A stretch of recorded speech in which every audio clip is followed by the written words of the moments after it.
Everybody was exposing the scumbag that did this, who I hope gets severe retribution. I hope his parents take action, right? Never mind anything else. What are you producing here with this vermin doing what he's doing here? That's not Britain. That's not what we do as a country. You can hear him there describe Bailey as vermin. Words are important when you're on a daytime platform and people listen to what you say. What do you do to vermin? You exterminate it. You kill it. Lowlife. Called him a thug, but worst of all, he demanded severe retribution against this child. At the same time as this, Jeremy Vine was reporting. He didn't tell people the bully's name, although he was finding it hard not to name a child. Instead, he told his followers where they could find that name. Now, this is a direct response of both of your reporting, because when you reported, you can follow the timeline and the repercussions of what that brought. What I've done here, in 2018, there's a charity called Tell Mama that records Muslim hate incidents. Even though they've been, in the past, penalised for exaggerating the figures, let's work off their figures. They say there are over 1,000 hate incidents, with 325 of them being online. Some of them Islamophobic, which means criticising Islam as well. Here, I've printed a piece of paper for each one of those hate incidents. 327 hate incidents online against the entire Muslim community of the UK in 2018. The 325 Islamophobic comments, they're the ones you read about on the news every day. They're the ones people in jail for. They're the hate incidents the media keeps shoving down your throat. So each piece of paper here represents a hate comment aimed at a child after a playground dispute. I want to read these now. And Piers, you demanded severe retribution. That's what you demanded against this child. Let's see if you're happy with some of this. I pray someone rapes you and your whole family while you watch. Fuck your mother, fuck your love. The Syrians will rape your family. If I saw you, I would rape you to death. You'll be raped by the Fallujah group. I hope your mother will not be racist when she is raped. I'm going to bum your nan alive, then dead her again. And the threats of rape, all of these threats of rape, imagine being these children. Imagine being a 15-year-old child living in Huddersfield with your little sisters. Muslim men are jailed in the biggest scandal in the history of our country for mass rapes in that town. And then you're receiving and you're reading these messages. You're going to die. You're going to fucking die. We're going to strangle your mum, your dad, your friends. I'll kill your whole family. I can't wait to find you so I can slit your throat. You're the person who should be killed in those ISIS videos. You, your parents and your whole family have to be burned. Do everyone a favour and fucking off yourself. Looking at you makes me want to commit suicide. Go commit suicide, you oxygen thief. Jump off a bridge, bro.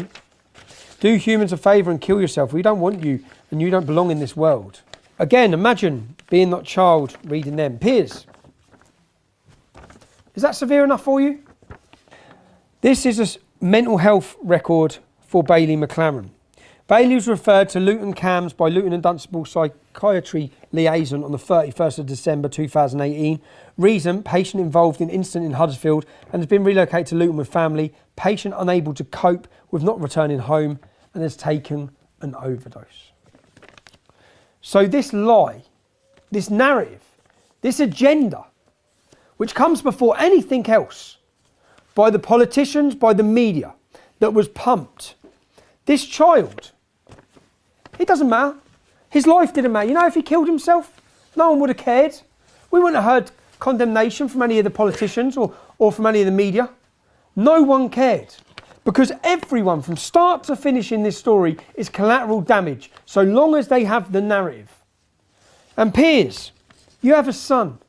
You have children. Demanding severe retribution against a child for a school playground dispute is unforgivable. You sit there and you preach you preach against us, you make your accusations against me. Never have I labelled Muslim children as vermin. Never have I demanded my followers to commit severe retribution against anybody. And this is what the media, the politicians and the celebrities created, aided and abetted by the left-wing activism and the selective indignation of Islam. Hypocrites out there might say, who cares? That's what he deserved, right? Imagine for one moment if I had incited violence against a young Muslim lad in the reversal of this situation. And you see, in a district where a generation of young girls have been raped, these threats are far from empty. What do you think, if you were working in the school at that time, what do you think what the media done? I think the media fucking blew out of fucking proportion and what fucking waterboarding at all. I know. But then the media run that Jamal was being bullied. Like, you see, he used to complain that he used to be bullied. There was another, I think, Kirklees guy that came, that Jamal said somebody gonna knife him or something. I think that should be on record. Yeah. I think when we investigated, I think it was a lot of bollocks. I'm gathering that by reading the school records. That he made accusations, and then when they're investigated, and there were a lot of bollocks. It lied. Yeah. Now, ITV, Piers Morgan, you used your platform to incite hatred of a young child. No time for facts or the inconvenient truth. Surely you must have known the truth, because within a few hours of the story breaking, I was receiving dozens of messages from parents, pupils and staff saying there was much more to the story than met the eye. So I did what any journalist could have done, should have done. I asked questions. Were you just being lazy? Was it willful blindness? Or are you just incompetent, Piers? And the BBC's Jeremy Vine. To you personally, was it clinical cowardice? After all, you didn't reveal the white boy's name. You just told everyone where to find it, on Twitter. Were you afraid of being sued? Although it wouldn't have been the BBC licence fee payers picking up your legal bills, would it? Or was this your Pontius Pilate moment? Condemning a child whilst washing your hands of any responsibility? Because that's what you did. And you didn't seek the truth either. Piers, Jeremy, your lazy, inept reporting was not without consequence, as we will see. You incited hatred, you succeeded. And that's contempt. Your actions, not Bailey's, led to Bailey and his family being driven from their home in the middle of the night. Like the very refugees you claim you care about. The hate you incited was off the scale. Men with machetes had arrived at the school. Gangs were roaming the streets looking for Bailey.